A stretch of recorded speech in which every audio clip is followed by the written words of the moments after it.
Today we are going to be discussing the differences between the early 200 series by John Deere. These were made from 1975 up until 1987, and we are going to be talking about the late 200 series, and these were made from 1988 to 1994. So besides model numbers, these tractors have a lot in common and a lot of differences. So I'm gonna break this down into engine, transmission, styling, front and rear attachments, and just overall the similarities and differences. So let's start at the styling. So here we are looking at my 1987 John Deere 214. So as you can see, this has a single piece headlight and it has a grille with vertical bars. And if we come over to the 240, this has a very similar design. It's more modernized, but once again, you have your headlight bar and your vertical grille.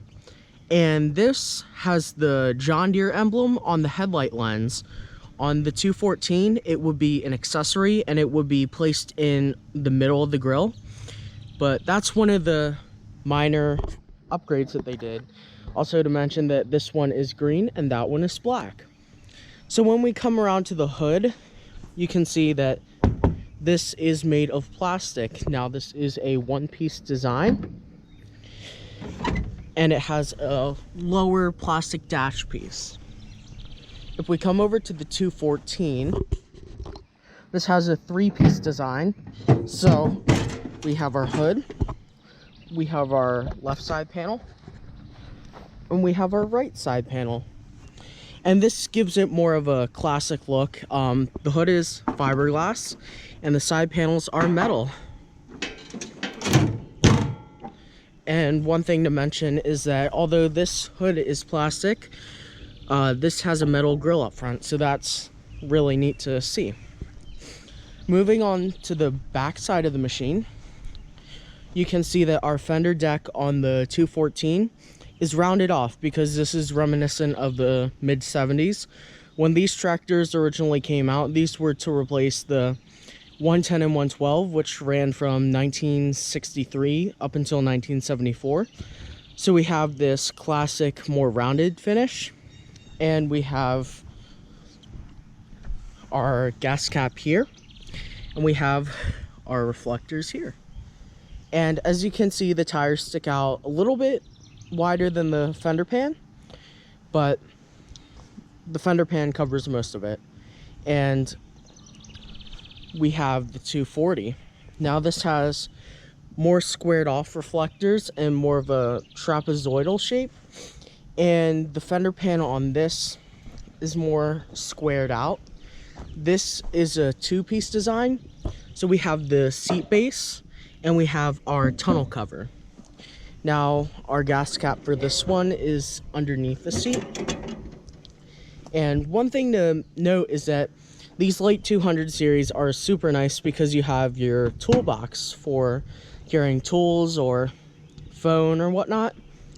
And the early 200 series does not have that because there's no tire clearance.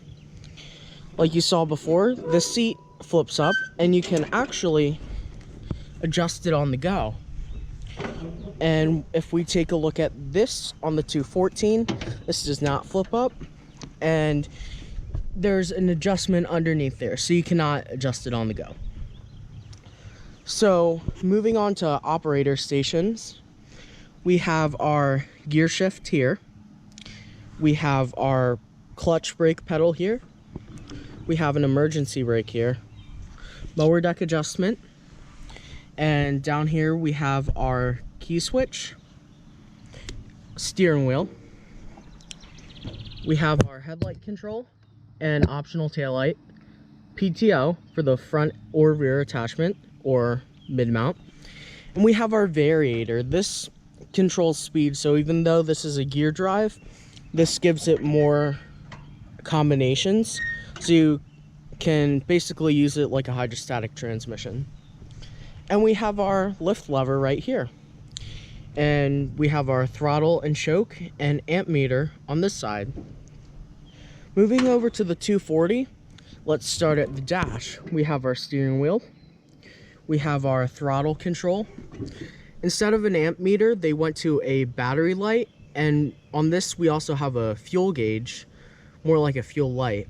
And this is our headlight control, PTO switch, and our key switch. Now on this tractor, the pedals are a little bit different. So over on this side, this is a dedicated clutch, and this is a dedicated brake. Unlike the clutch brake combination and emergency brake, this is separate. On the right side, we have our 6-speed gear transmission. So neutral, reverse, 1, 2, 3, 4, 5, 6. And we have our lift lever, and this is going to lift the mower deck. And on the 214, this is our lift lever on the side, more of a conventional lift lever as opposed to that drift lever, as they call it. But that is a few of the cosmetic differences between the 214 and the 240. The next section of this video is going to deep dive into more of the technical specs. So we're going to start off where we were at the engine bay. On the 240, you just simply open the hood. And on the 214, open the hood. So these tractors are similar. So let's start off with the 87-214. We have our battery and our tray down here, and we have our engine. This is a 14 horsepower Kohler K321. It is a horizontal shaft, which means the pistons go like this, and it produces 14 horsepower. Now, this is more shaky and a little bit older design, and it gets more torque. However, it burns more fuel. Now over to this Kawasaki. This is a 14 horsepower Kawasaki FC420V. This also delivers 14 horsepower. However, this is vertical, so the piston and the crankshaft go like this. As you can see, we have our battery right here with our tray. And this is a lot more accessible. As you can see, getting to the engine from here versus here, you have to disassemble that, which kind of sucks, but this is newer, so obviously it's going to be more refined. This is a lot quieter, smoother, however it delivers less torque. And on the good side, it's a lot more fuel efficient than that 214. After the engine compartment, we're going to talk about the transmission and the drivetrains of these. So the 214 over here is a 4-speed transmission. So we have our creeper gear or granny gear for tilling. We have our first gear for here. We have our second gear for here, and we have our third gear for here. So technically it's 4 speeds with reverse. And we also have our variator here. Like I mentioned before, this kind of controls the speed within the gears. So it's like a combination of a gear drive and an automatic, which is very neat. Not a lot of companies did that. This has a Peerless 2300 transmission, often used in John Deere's Cub Cadets and other brands. And if we look back here, the frame is closed off.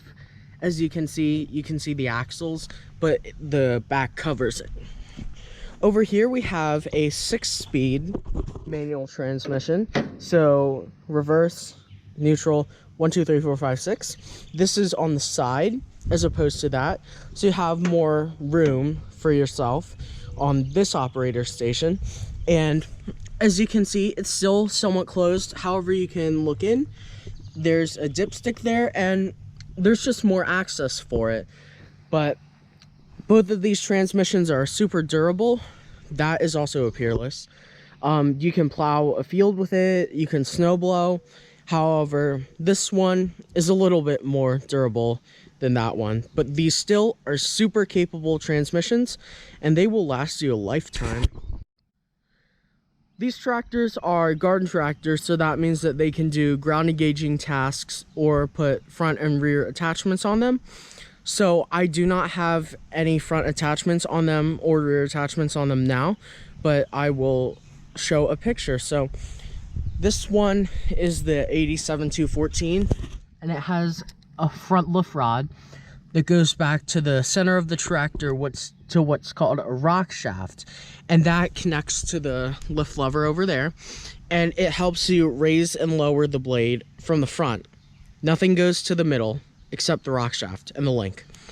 On this one, you have brackets down here to mount a front lift kit, so your plow will not just be off the front. It'll have a subframe that runs from here all the way to the front, and down underneath where your lift straps are, that's where your lift and lower is going to be for your front attachment, so it goes off the mower deck as well. The back of these machines can have many attachments too.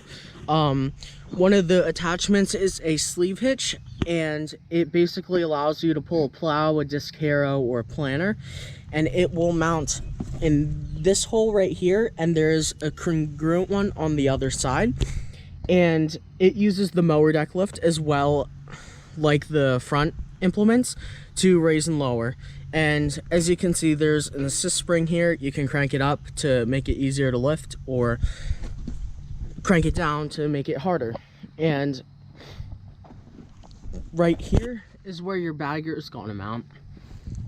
On this one, it's a very similar design, however it's a lot different as well. So like the front, you have a rock shaft that goes from the center of the tractor to the back, and it has a lift link, and the lift link attaches somewhere near there, and it attaches to the sleeve hitch, which comes back here.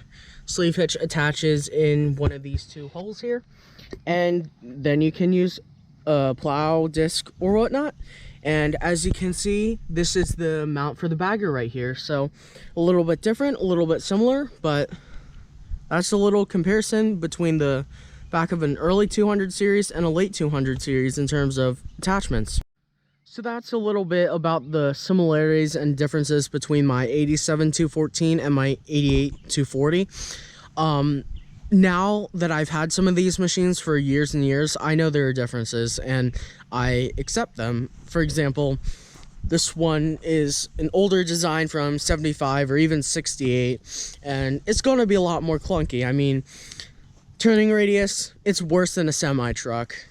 Steering, it's pretty much a pain in the butt to turn. Gear shifter, it's just clunky, and there's not a lot of room here for the operator station. Obviously there's modifications you can do, but this one, the 88-240, is a lot more refined, especially with the steering. It's a lot easier to turn, it turns tighter.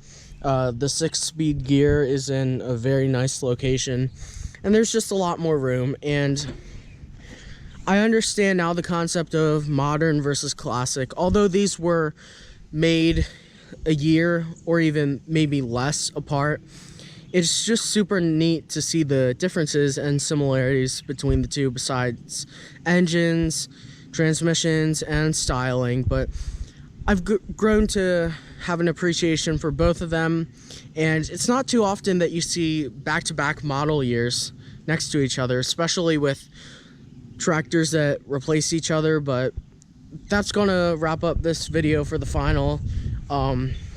Hope you enjoyed it. Thank you for watching, and have a great day.